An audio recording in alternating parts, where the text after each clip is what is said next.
Rail से इस देश का आम आदमी सफर करता है। तो जब कल हम और आप या आपके परिजन, आपका परिवार, आपके मित्र, इस देश के लोग जब रेलगाड़ी में बैठेंगे तो ये याद रखिएगा, आप ये सफर अपने रिस्क पर कर रहे हैं। 288 लोगों की जान चली गई है और आज भी इस सवाल का जवाब नहीं है कि इन मौतों का जिम्मेदार कौन है।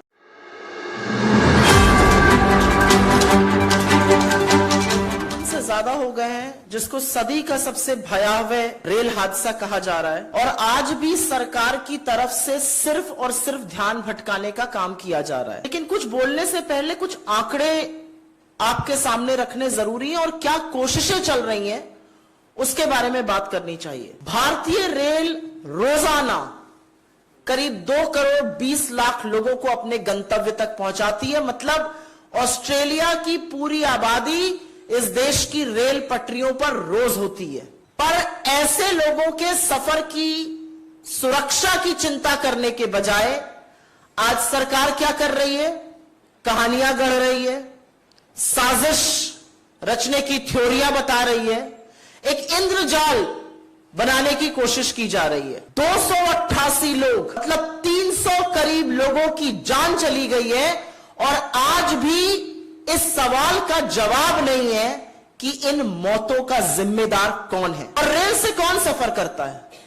रेल से इस देश का आम आदमी सफर करता है। तो जब कल हम और आप या आपके परिजन, आपका परिवार, आपके मित्र, इस देश के लोग जब रेलगाड़ी में बैठेंगे तो ये याद रखिएगा, आप ये सफर अपने रिस्क पर कर रहे हैं, क्योंकि सरकार की कोई जिम्मेदारी नहीं है। कहां नैतिकता लेकर नैतिक जिम्मेदारी का वहन करते हुए सरकार को और इनके मंत्री को इस्तीफा देना चाहिए, और कहां नई नई थ्योरी, एक इंद्रजाल रच दिया गया है, डेलिबरेट इंटरफेरेंस, मतलब जानबूझकर हस्तक्षेप किया गया इसलिए ट्रेन डिरेल हो गई।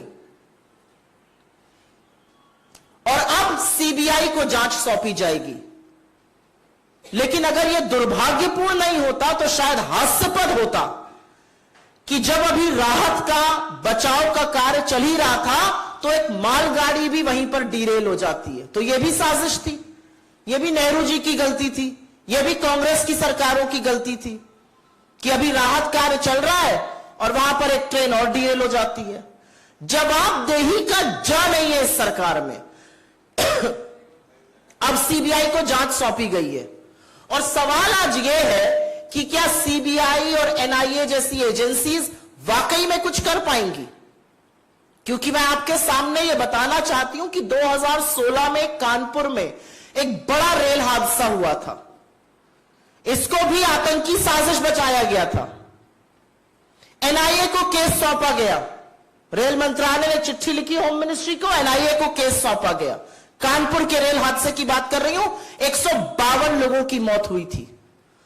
2017 में कुनेरू आंध्र प्रदेश में रेल डिरेलमेंट हुआ, बड़ा हादसा हुआ, 40 लोगों की मौत हुई। तुरंत बजाय जिम्मेदारी तय करने के, जवाबदेही तय करने के, जांच एनआईए को, नेशनल इन्वेस्टिगेटिव एजेंसी को सौंप दी गई।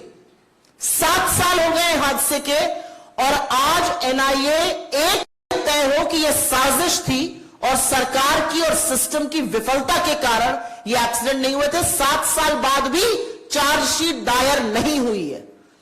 मतलब करीब करीब 200 लोगों की मौत रेलवे ट्रैक पर डिरेलमेंट से हो गई। उसका जिम्मेदार कौन है यह नहीं पता है। अपने ऊपर से ध्यान हट जाए, अपने ऊपर से ध्यान निकल जाए, कोई जवाबदेही ना हो, इसके लिए एनआईए को जांच सौंप दो। आज सीबीआई के साथ यह किया गया है। असलियत यह है कि सिस्टम की विफलता, सिग्नल सिस्टम की विफलता, इंटरलॉकिंग क्या दिक्कतें, जो ट्रैक का रखरखाव नहीं हो रहा, उसकी दिक्कतों के चलते यह हो रहा है। लेकिन सीबीआई और एनआईए जैसी उत्कृष्ट एजेंसीज, जो एक्चुअली इंटरपोल की नोडल एजेंसीज यहां पर हैं, जिनका काम है बड़े बड़े अपराधों की तफ्तीश करना, उनको इसमें शामिल करके अपने ऊपर से ध्यान भटकाया जाता है। यह पूरी तरह से साफ है कि कमिश्नर ऑफ रेलवे सेफ्टी इसकी जांच कर सकता है, सीआरएस, उनके पास टेक्निकल एक्सपर्टीज है इसकी जांच करने के लिए। क्यों नहीं उनसे जांच कराई जा रही है? क्यों सीआरएस को सिर्फ अब 8 से 10% रेल हादसे के केसेस की जांच कराई जाती है? मेरे कुछ सवाल हैं। आप सीबीआई से नहीं, आप एनआईए से, किसी से भी जांच करा लीजिए, लेकिन क्या अब सीबीआई ढूंढेगी कि मरम्मत और नए ट्रैक के बजट को 2018-19 से घटाकर के बजट को घटाकर 2020 तक 7,400 करोड़ का क्यों कर दिया गया? क्या सीबीआई ये बताएगी कि इस बजट में 23% कटौती क्यों हुई? क्या सीबीआई ये ढूंढेगी कि जब रेलवे चिंतन शिविर हुआ तो हर जोन को सुरक्षा पर बोलना था, सबको चुप करके क्यों बैठा दिया गया और एक ही जोन को बोलने की इजाजत क्यों दी गई? और क्या सीबीआई ये ढूंढेगी कि उस चिंतन शिविर में सिर्फ वंदे भारत और कितना रेवेन्यू रेलवे से निकल सकता है पर चिंता क्यों हो रही थी, सुरक्षा की बात क्यों नहीं हो रही थी?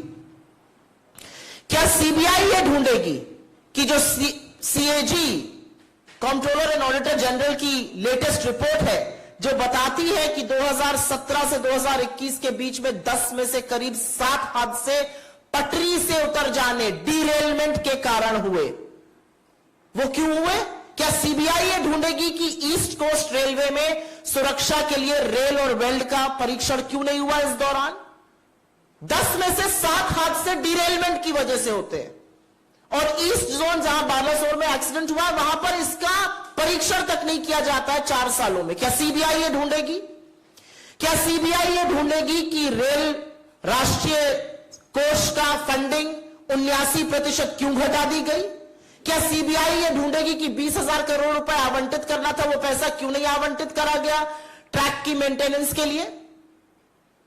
ये सवाल आपसे पूछने। क्या सीबीआई का ये काम है? क्या सीबीआई ये ढूंढेगी कि 3 लाख रिक्त पद क्यों है? क्या सीबीआई ये ढूंढेगी कि 8,000 पद जो पीएमओ और कैबिनेट कमेटी को भरे जाने थे वो क्यों नहीं भरे गए?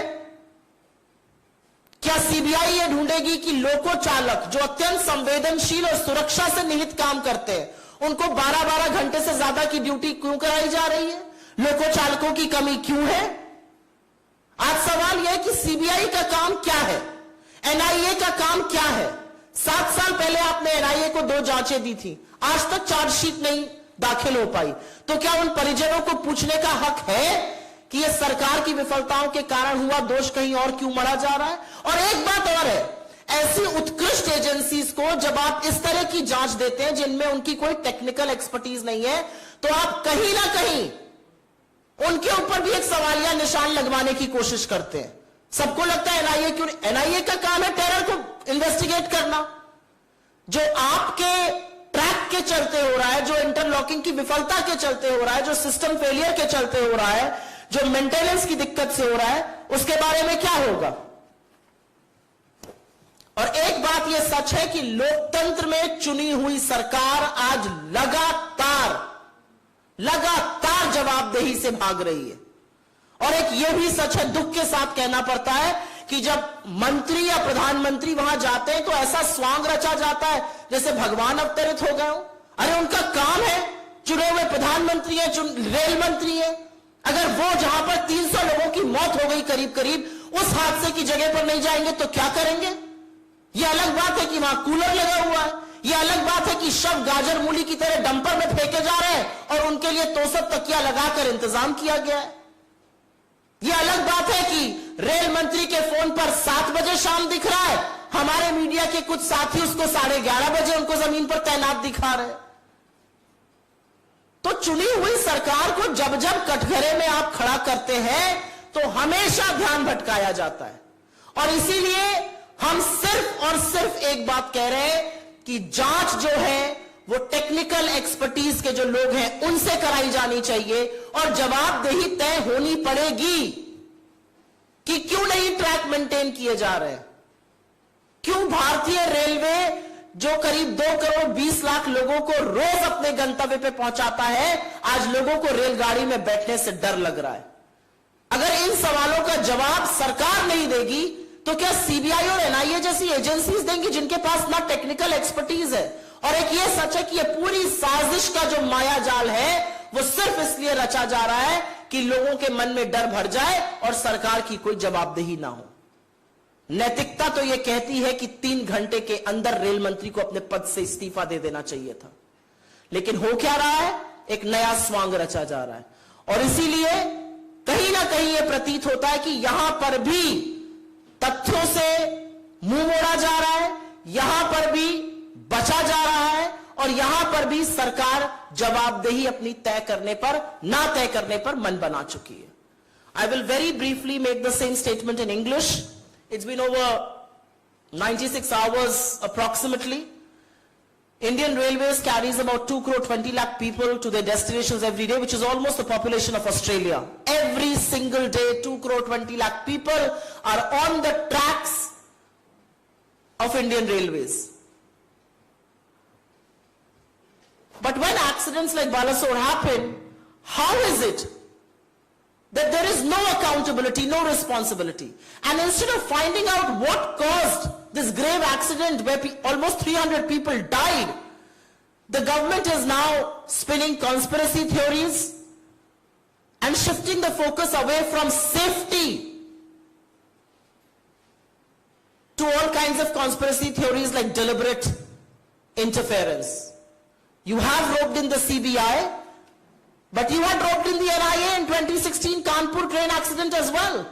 Not a single proof has been found by the NIA. The NIA has not been able to file the charge sheet in the Kanpur train accident. The NIA has also not been able to file the charge sheet in the Kuneru, Andhra Pradesh train accident where almost 40 people died. Between Kanpur and Kuneru, almost 192 people were killed in these rail accidents. The NIA was probing, but the reality is this happened due to the interlocking failure, this happened due to the signal failure, this happened due to low track maintenance. And I think the very basic question is, why should premier agencies like CBI and NIA be roped into this? Because this is not their area of expertise. Why should the CRS not probe into this accident? Why is the CRS being restricted to probe only 8 to 10% of rail accidents that happen? Will CBI find out why are 3 lakh positions vacant? Will CBI find out that why are loco drivers being made to work more than 12 hours? Will CIA find out that why has track maintenance fund been cut by 23%? Will CIA find out that why has the Rail Sanraksha Kosh funding been reduced by 79%? Will CBI find out all these things? Because these are questions that an elected government of the day needs to answer. And so why must we not say, why must we not assert that once again the Modi government is shifting the focus away from their own failures, from failures of the Indian Railways, from failures of the government who has refused to prioritize safety of citizens, and is instead turning focus away from them by roping in the CBI or any such agency, because this has not led to fruition. It's been 7 years, not a single charge sheet has been filed by the NIA, and we fear that exactly the same thing will happen with a CBI probe. The reality is that accidents are happening because safety of passengers is not the priority of this government. Will CBI probe why did Chintan Shivir not allow a discussion on passenger safety and kept talking about revenue instead? And last but not the least, ये कहना पड़ेगा कि जब हम rail से यात्रा करते हैं तो बिल्कुल आप रेल को का नवीनीकरण करिए, आप वंदे भारत लगाइए, पिज्जा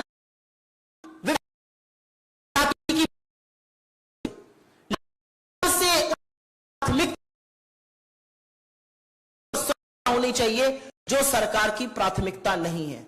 आपको गरम गरम खाना आपकी यात्रा के दौरान मिले या आप अपने गंतव्य तक सही सलामत और सुरक्षित पहुंचे, ये एक चॉइस है। एक में आपको सुर्खियां मिलती हैं और दूसरे में इस देश के लोगों की जान सुरक्षित रहती है। प्राथमिकता क्या है सरकार की, आज उस पर सवाल है।